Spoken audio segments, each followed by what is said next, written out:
என்ன இருந்தால் of course it's a game. அதாவது கம்ப்ளீட்டாக எனக்கு வேறு ஒரு பெர்செப்ஷன் கொடுத்த ஒரு படம்.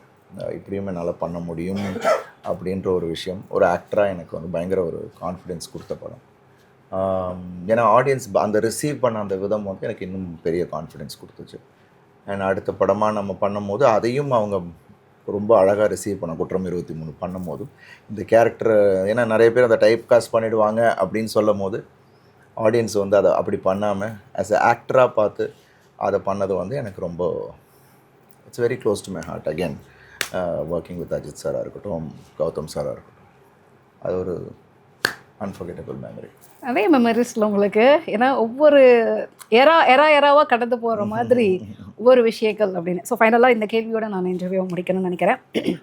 ஒருவேளை சினிமா அப்படிங்கிறது பாக்ஸ் ஆஃபீஸ் நம்பரில் இருக்கக்கூடிய பிஸ்னஸாக இல்லாமல் இருந்தால் அருண் விஜயோடைய ஸ்டோரி செலெக்ஷன் எப்படிப்பட்டதாக இருக்கும்?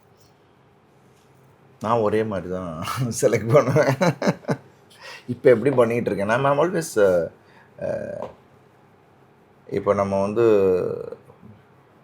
பயங்கர கமர்ஷியல் ஃபிலிம்ஸ் ஒரு 4 ஃபைட்டு சாங்கு அப்படின்னு இருந்தப்போ கூட நான் என்னோடய ஸ்கிரிப்ட் செலெக்ஷனில் ஒரே மாதிரி தான் இருக்கும். டிஃப்ரெண்ட்டாக நான் பண்ணேன்.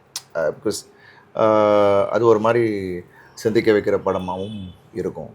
அண்ட் அந்த மாதிரியான படம் தான் குற்றம் 23, ஒரு சமுதாயத்துக்கான ஒரு விஷயம். அண்டு இப்போ நடக்கிற பிரச்சனையை அதை எடுத்துகிட்டு அதில் ஒரு த்ரில்லர். தடமாக இருக்கட்டும், that also cave something else. So அப்படி தான் என்னோடய ஸ்கிரிப்ட் செலெக்ஷனாக இருந்திருக்கு. யானை மாதிரியான படங்களும் என்னால் பண்ண முடியும். பட் அதுலேயும் நிறைய ரொம்ப கனெக்ட் பண்ணிக்கக்கூடிய விஷயங்கள், ஃபேமிலி, ஏதாவது ஹரிசரோட ஃபார்மெட். ஸோ அந்த மாதிரி தான் நான் எப்போதும் பண்ணுறேன். ஸோ கமர்ஷியலாக இல்லைன்னாலும் நான் இந்த மாதிரி தான் பண்ணுவேன். கமர்ஷியலுக்காக நான் இப்போ எதுவும் ஐ டோன்ட் ஒன்லி அந்த இதுக்கு நான் போகிறது இல்லைல்ல. Still my pattern is that ஒரு படத்துலையும் நம்ம வந்து ஆடியன்ஸ் ஏதாவது ஒரு விஷயத்தில் சர்ப்ரைஸ் பண்ணணும். நம்ம ஸ்கிரிப்ட் செலெக்ஷன்லேயும் அந்த மாதிரி இருக்கணும்னு நான் எப்போதும் நினைப்பேன். அப்படி தான் போயிட்டுருக்கேன்.